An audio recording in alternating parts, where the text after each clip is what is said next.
Os processos de treinamento da memória são relativamente simples a saber. 1. Retenção. A recepção de uma impressão por um ou mais dos 5 sentidos e o registro dessa impressão. Eis o trabalho normal da mente. Esse processo pode ser comparado ao registro de uma fotografia no filme de uma câmera Kodak. 2. Lembrança. É a recordação de impressões dos sentidos que ficaram arquivadas no subconsciente. Esse processo pode ser comparado ao ato de procurar num fichário até encontrar a ficha desejada. 3. Reconhecimento. É a capacidade de reconhecer uma impressão quando ela for chamada ao consciente, identificá-la como uma duplicata da original e associá-la com a fonte de onde vem. Ao ser registrada pela primeira vez, esse processo nos torna capazes de fazer a distinção entre memória e imaginação. São esses 3 principais princípios que entram na ação de lembrar. Agora, tratemos da sua aplicação e determinemos o modo de empregá-los. Primeiro, quando quisermos ter a certeza de que somos capazes de nos lembrar de uma impressão anteriormente recebida, um nome, uma data ou um lugar, tornemos essa impressão vívida, concentrando nela nossa atenção, mesmo em detalhes. O meio prático de fazer isso é repetir muitas vezes aquilo que desejamos nos lembrar. Assim como um fotógrafo deve contar um tempo determinado para que a pose se fixe no visor da máquina, assim também devemos dar ao nosso subconsciente o tempo necessário para gravar uma impressão qualquer de que queiramos lembrar com presteza.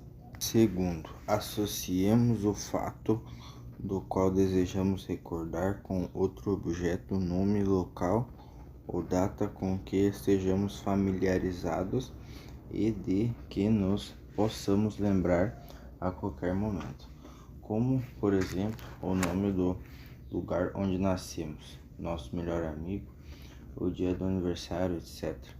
Pois, ao comparar a impressão que desejamos recordar com a que temos na memória, a mente facilmente as conduz para o consciente.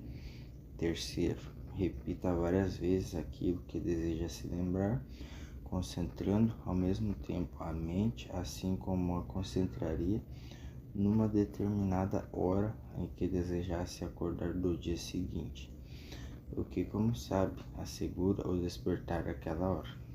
A incapacidade de lembrar certas coisas que prejudica a quase todos nós é devida a que não registramos devidamente esses fatos no subconsciente.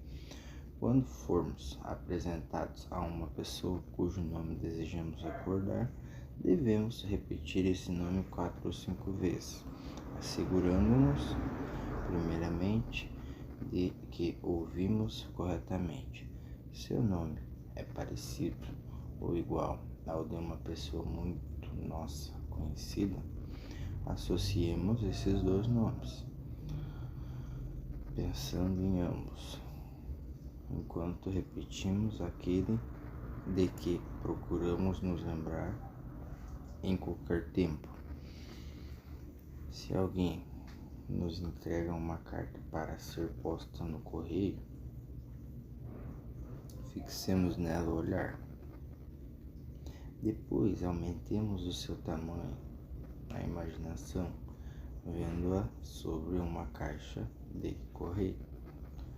Registremos na mente uma carta aproximadamente do tamanho de uma porta, associando-a depois com uma caixa postal. Veremos que a primeira caixa postal pela qual passarmos nos recordará a carta que trazemos no bolso.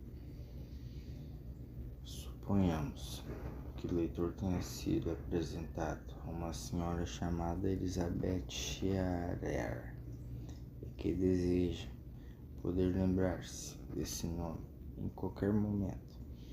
Quando repetir o nome dessa senhora, ligue-o a uma grande tesoura, Cícero, digamos, de 1,5 m de comprimento, e a rainha Elizabeth observará que a lembrança da tesoura e o nome da rainha Elizabeth o ajudará a lembrar-se de Elizabeth Shearer. Se alguém quisesse lembrar-se do nome de Lord Kate, seria bastante repetir esse nome várias vezes, associando-o com o Lord e o do Teatro Kate, nomes que poderia recordar a qualquer momento.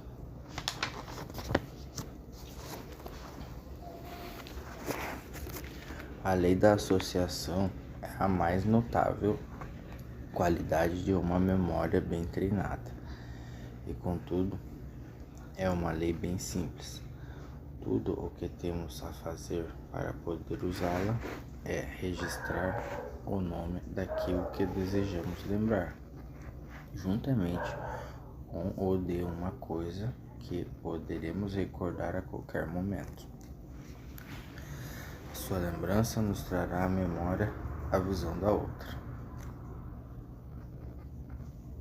Há cerca de 10 anos, um amigo deu-me o número de telefone da sua residência em Milwaukee, em Wisconsin, e embora eu não tivesse tomado nota, recordo-me dele perfeitamente. Eis o modo pelo qual eu o arquivei no subconsciente. O número era Lakeville 2651. No momento em que ele me deu esse número, estávamos na estação da estrada de ferro, diante do lago Michigan, e eu usei o lago Lake como objeto no qual associar o ramal telefônico. Aconteceu que o número do telefone era formado pelas idades do meu irmão e do meu pai, que tinham então respectivamente 26 e 51 anos.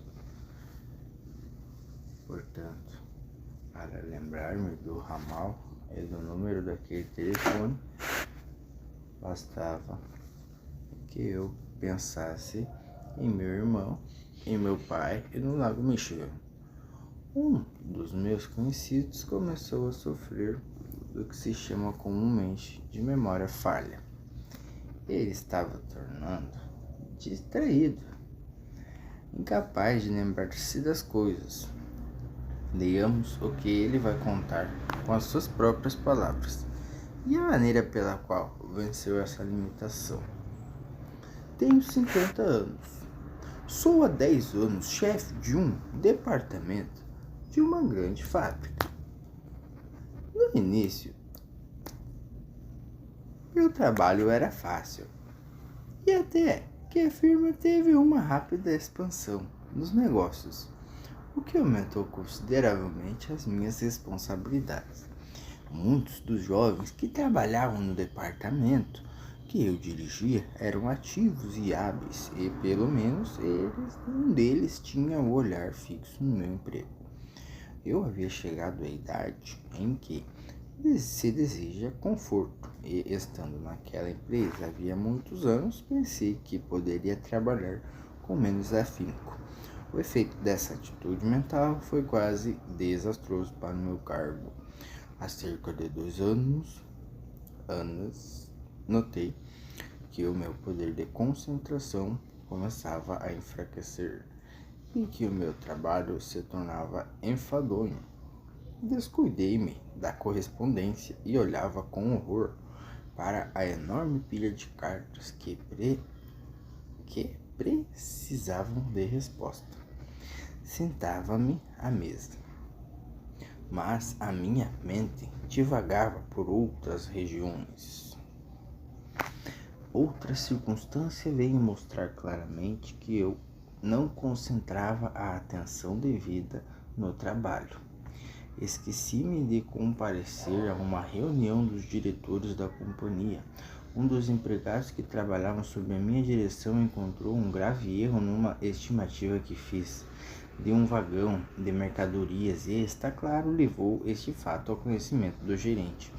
Essa situação começou a me inquietar. Pedi uma semana de licença para poder pensar sobre o assunto. Estava decidido a solicitar demissão ou a descobrir o mal e remediá-lo.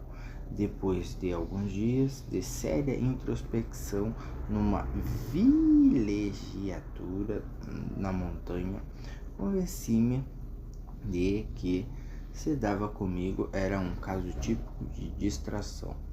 Faltava-me concentração e as minhas atividades físicas e mentais no escritório se tornavam desordenadas. Tornava-me negligente e descuidado, tudo porque a minha atenção não estava concentrada no trabalho. Quando diagnostiquei o mal, pensei imediatamente no remédio. Precisava adquirir uma série inteiramente nova de hábitos de trabalho e tomei uma resolução nesse sentido. Numa folha de papel, tracei o esquema de um dia de trabalho. Primeiro, a correspondência da manhã. Depois, as ordens a cumprir. Ditado, conferência, com os subordinados e trabalhos diversos.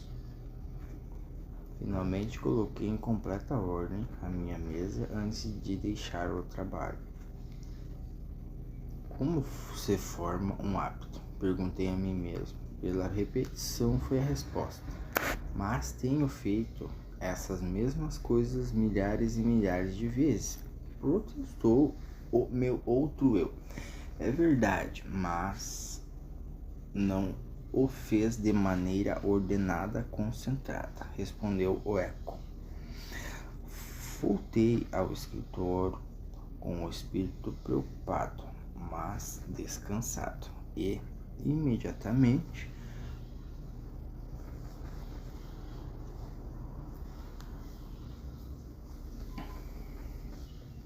coloquei em ação o meu esquema. Trabalhava com o mesmo zelo de todos os dias e tanto quanto me era possível da mesma maneira. Quando a minha atenção começava a se afastar, eu a trazia de volta rapidamente. Partindo de um estímulo mental criado pelo poder da vontade, fiz progressos na construção de novos hábitos. Dia após dia praticava a concentração de pensamento. Quando a repetição começou a se tornar agradável para mim, percebi que vencera a partida. A capacidade de treinar a memória ou desenvolver qualquer hábito desejável é questão somente de conseguir fixar a atenção num assunto determinado até que a imagem correspondente esteja registrada claramente no filme da nossa mente. A própria concentração é mais do que o controle da atenção. A própria concentração não é mais do que o controle da atenção. Podemos observar tal fato lendo pela primeira vez uma linha impressa qualquer. Se fecharmos os olhos, veremos tão claramente como se fosse na própria página. Na realidade, estamos olhando para ela, não impressa na página, mas no filme sensível da nossa mente. Se tentarmos essa experiência e ela não der resultado, será porque não concentramos bastante a atenção na linha. Repetindo a experiência, seremos finalmente bem-sucedidos. Se desejarmos aprender poesias e decor, por exemplo, conseguiremos isso facilmente, experimentando fixar a atenção nas linhas com tanta firmeza que, fechando os olhos, sejamos capazes de vê-las tão perfeitamente como se elas estivessem na página do livro. Tão importante é essa questão de controle da atenção que eu me sinto impelido a acentuá-la de tal maneira que o leitor não possa passar por ela ligeiramente. Reservei para o fim as referências a esse assunto para fazer dela o clímax dessa lição, porque considero esse ponto um dos mais importantes do curso. Os resultados extraordinários obtidos pelos que praticam o truque da bola de cristal são devidos inteiramente à sua capacidade de fixar a atenção num determinado assunto por um tempo ininterrupto fora do habitual. Esse truque não é mais do que a atenção concentrada.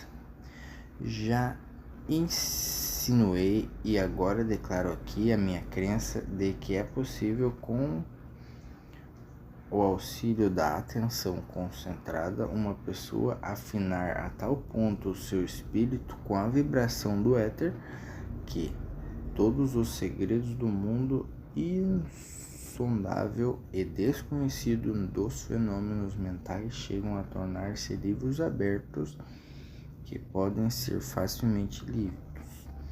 É essa uma ideia sobre a qual vale a pena meditar. Sou de opinião, e não sem evidências substanciais onde me apoiar, que é possível a uma pessoa desenvolver em tão elevado grau capacidade de fixar a atenção a ponto de captar e compreender tudo, nem também é a parte mais importante de uma hipótese a que cheguei depois de muitos anos de cuidadosas pesquisas. Estou também convencido de que se pode dar um passo além e entoar com a mente universal, na qual está armazenado todo o conhecimento do qual se podem apropriar todos aqueles que adquiriram a arte de chegar a ele.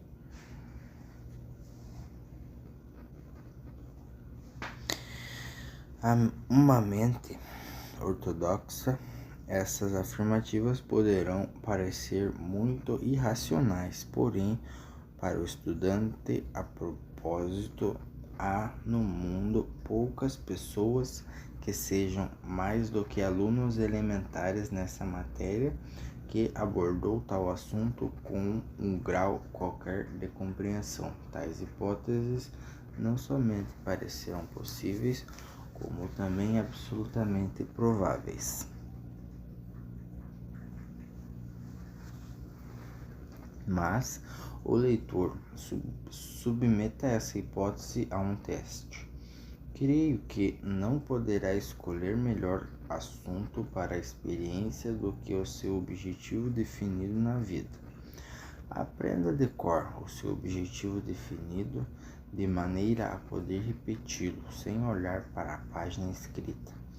E adquira o hábito de fixar nele a sua atenção, pelo menos 2 vezes por dia. Proceda da seguinte maneira: procure um lugar tranquilo onde nada o perturbe, sente-se relaxando completamente o corpo e a mente, e em seguida feche os olhos, ponha os dedos nos ouvidos, excluindo assim as ondas ordinárias de som e todas as ondas leves. Nessa posição, repita o seu objetivo definido na vida, enquanto isso viaje-se na imaginação já de plena posse dele. Se parte desse desejo é a acumulação de dinheiro, como deve ser naturalmente, imagine-se de posse desse dinheiro. Se o objetivo inclui também a posse de um lar, imagine um esboço desse lar, tal como deseja que seja na realidade. Se parte do seu objetivo na vida é tornar-se um poderoso orador, imagine-se falando diante de um grande auditório, dominando as emoções dos seus ouvintes, assim como um grande violinista maneja as cordas do seu instrumento.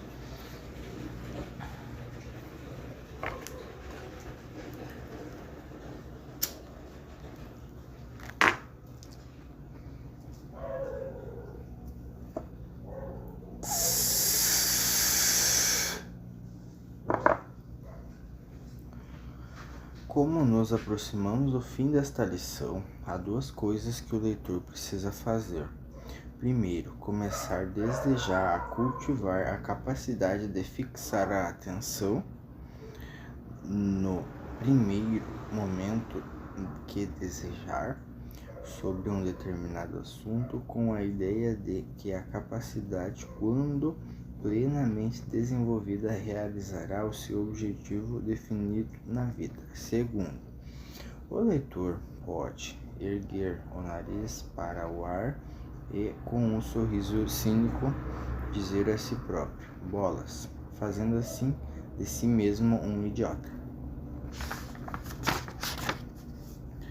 Esta lição não foi escrita com o fim de servir de argumento ou assunto de debate. O leitor está no direito de aceitá-la inteiramente ou em parte, ou rejeitá-la.